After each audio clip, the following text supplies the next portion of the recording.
ഭാരതാംബ ചിത്ര വിവാദത്തിൽ വിട്ടുവീഴ്ച വേണ്ടെന്ന നിലപാടിൽ ഗവർണറും സർക്കാരും. മന്ത്രി വി ശിവൻകുട്ടിയോടുള്ള അതൃപ്തി ഗവർണർ മുഖ്യമന്ത്രിയെ അറിയിച്ചാൽ ഭരണഘടനാ കീഴ്വഴക്കം ചൂണ്ടിക്കാട്ടി മറുപടി നൽകും. അതേസമയം ശിവൻകുട്ടിയുടെ രൂക്ഷ വിമർശനം CPM തുടർന്ന് സ്വീകരിക്കാൻ പോകുന്ന രാഷ്ട്രീയ നിലപാടുകളുടെ തുടക്കമെന്നാണ് രാജ്ഭവന്റെ വിലയിരുത്തൽ.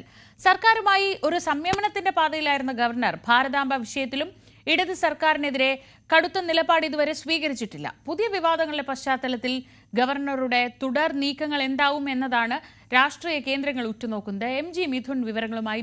മിഥുൻ, ഈ വിഷയത്തിൽ അങ്ങനെ ഒരു കാര്യമായ പ്രശ്നത്തിലേക്ക് പോകേണ്ട, ഒരു ഏറ്റുമുട്ടലിലേക്ക് പോകേണ്ട എന്ന നിലപാടിലായിരുന്നു ആദ്യഘട്ടത്തിൽ CPM ഉള്ളത്. എന്നാൽ ഈ MV ഗോവിന്ദന്റെ RSS ബാന്ധവ പരാമർശം വന്നതിന് പിന്നാലെ മുഖ്യമന്ത്രി ഇക്കാര്യം വിശദീകരിക്കുന്നു. ഇന്നലെ തെരഞ്ഞെടുപ്പ് ദിവസം വി ശിവൻകുട്ടി ഈ വിഷയത്തിൽ ഒരു കടുത്ത നിലപാട് സ്വീകരിച്ച് രാജ്ഭവനിലെ ചടങ്ങിൽ നിന്ന് ഇറങ്ങിപ്പോരുന്നു. ഇതിന് പിന്നാലെ ഗവർണറുടെ പ്രതികരണം വരുന്നു.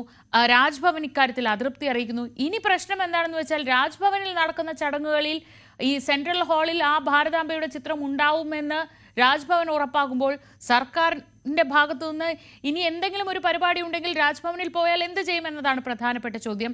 അതൃപ്തി ഔദ്യോഗികമായി മുഖ്യമന്ത്രിയെ അറിയിക്കുമോ എന്നതാണ് രണ്ടാമത്തെ ചോദ്യം. മൂന്നാമത്തെ ചോദ്യം, ഇത് ഒരു പരസ്യമായ ഏറ്റുമുട്ടലിന്റെ തുടക്കത്തിലേക്ക് തന്നെ തുടക്കമാണോ?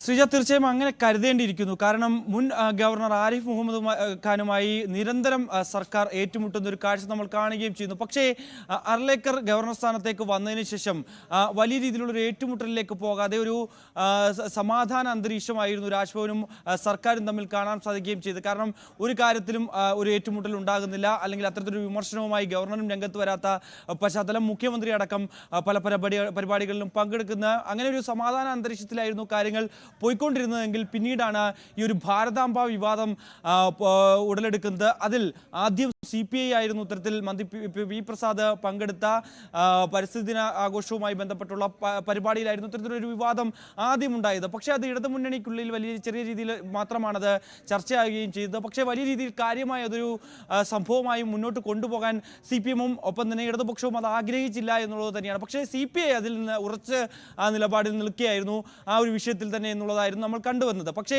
പിന്നീട് ആണ് ഇപ്പോൾ ഈ ഒരു തെരഞ്ഞെടുപ്പ് ദിവസം തന്നെ ഇന്നലെ മന്ത്രി വി ശിവൻകുട്ടി പങ്കെടുക്കുന്ന പരിപാടിയിൽ ഈ രീതിയിലുള്ള ഒരു സംഭവം വീണ്ടും ഉണ്ടാകുന്നു. അതിൽ തെരഞ്ഞെടുപ്പ് ദിവസം തന്നെ ആയത് CPM-നെ സംബന്ധിച്ച് ഒരു വീണ് കിട്ടിയ ആയുധമായി തന്നെ അവർ കണക്കാക്കപ്പെടുകയും ഒപ്പം തന്നെ അത് കൃത്യമായി പ്രയോഗിക്കാനും അവർക്ക് സാധിച്ചു എന്ന് തന്നെ നമുക്ക് വിലയിരുത്തുകയും ചെയ്യാം. കാരണം അത്തരത്തിൽ ആ ഒരു പരിപാടിയിൽ നിന്ന് വി ശിവൻകുട്ടി വിട്ടുനിൽക്കുന്നു. അതിനു മുമ്പ് തന്നെ മുഖ്യമന്ത്രി ഇക്കാര്യത്തിലൊരു കൃത്യമായ നിലപാട് വ്യക്തമാക്കുകയും ചെയ്തതാണ്. എന്തായാലും സ്വാഭാവികമായും ഇപ്പോൾ ഗവർണറും സർക്കാരും തമ്മിലുള്ളൊരു കനത്ത പോരിലേക്ക് ഈ വിഷയം മാറുന്നു എന്നുള്ളത് തന്നെയാണ്. നിലവിൽ രാജേന്ദ്ര ആർലേക്കറും സർക്കാരും സംയുക്തയിൽ ആണ് കാര്യങ്ങൾ മുന്നോട്ട് പോയെങ്കിൽ ഇനി അതൊരു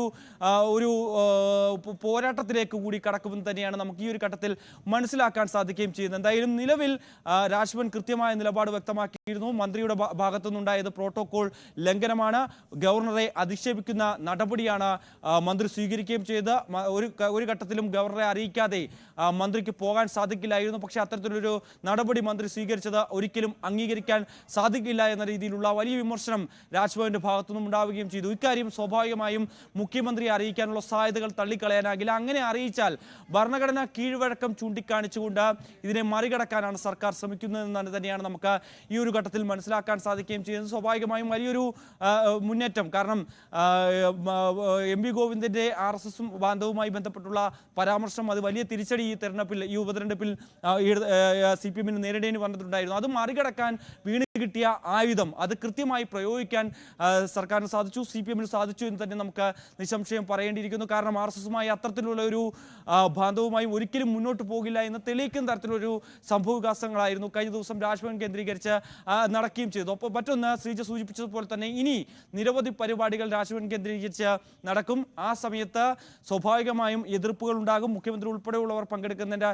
ചടങ്ങുകൾ ഉണ്ടാകും. അപ്പോഴൊക്കെ ഈ ചിത്രം അവിടെ ഉണ്ടാകുമെന്ന് തന്നെയാണ് രാജ്ഭവൻ നിലപാട് നിലപാട് വ്യക്തമാക്കിയിരിക്കുന്നത്. ഒരു തരത്തിലും ഭാരതാംബയുടെ ചിത്രം അവിടെ നിന്ന് മാറ്റില്ല, അങ്ങനെ ഒരു പ്രശ്നം ഉദിക്കുന്നതേ ഇല്ല എന്ന രീതിയിലായിരുന്നു രാജ്ഭവന്റെ വാർത്താക്കുറിപ്പ് പുറപ്പെടുവിക്കുകയും ചെയ്തത്. അതുകൊണ്ട് തന്നെ സ്വാഭാവികമായും ഈ ഒരു പോര് അത് കൂടുതൽ കനക്കാനുള്ള സാധ്യത തന്നെയാണ് ഈ ഒരു ഘട്ടത്തിൽ കാണുന്നത്. എന്തായാലും ഇത് സംബന്ധിച്ച് മറ്റ് ഔദ്യോഗികമായിട്ടുള്ള അല്ലെങ്കിൽ മുഖ്യമന്ത്രിയുടെ ഭാഗത്തു നിന്നുള്ളൊരു പ്രതികരണം അല്ലെങ്കിൽ മറ്റാളുകളുടെ ഭാഗത്തു നിന്നും ഒരു പ്രതികരണം ഇതുവരെ വന്നിട്ടില്ല എന്നുള്ളതാണ്. CPI വീണ്ടും കടുത്ത ഭാഷയിൽ വിമർശനവുമായി രംഗത്ത് വന്നിട്ടുണ്ടായിരുന്നു. രാജ്ഭവനെ RSS കാര്യാലയമാക്കി മാറ്റാനുള്ള ഗവർണറുടെ നടപടിയിൽ നിന്ന് പിന്നോട്ട് പോകണം, അല്ലെങ്കിൽ ശക്തമായ പ്രതിഷേധവുമായി മുന്നോട്ട് പോകുമെന്ന് കൂടി CPI നിലപാട് ആവർത്തിക്കുകയും ചെയ്തൊരു പശ്ചാത്തലമുണ്ട്. മറ്റ് സംഘടനകൾ പ്രതിഷേധവുമായി രംഗത്തുണ്ട്. അതേസമയം മന്ത്രി വി ശിവൻകുട്ടിയുടെ വസതിക്ക് മുന്നിലേക്ക് ABVP-യുടെ മാർച്ച് സംഘടിപ്പിച്ചിട്ടുണ്ട്. ഈ ഗവർണറെ അധിക്ഷേപിച്ച മന്ത്രി ശിവൻകുട്ടിയുടെ നടപടിയിൽ പ്രതിഷേധിച്ചുകൊണ്ടാണ് ഇന്ന് ABVP മന്ത്രിയുടെ വസതിയിലേക്ക് മാർച്ച് നടക്കുന്നത്. അങ്ങനെ BJP CPM പോരിനപ്പുറം ഒരു ഗവർണർ സർക്കാർ പോരിലേക്ക് കൂടി ഈ ഒരു വിഷയം ആളിക്കത്തുന്നു എന്നുള്ളത് തന്നെയാണ് ഈ ഒരു ഘട്ടത്തിൽ മനസ്സിലാകുന്നത്. MG മിഥുനാണ് വിവരങ്ങൾ നൽകിയത്.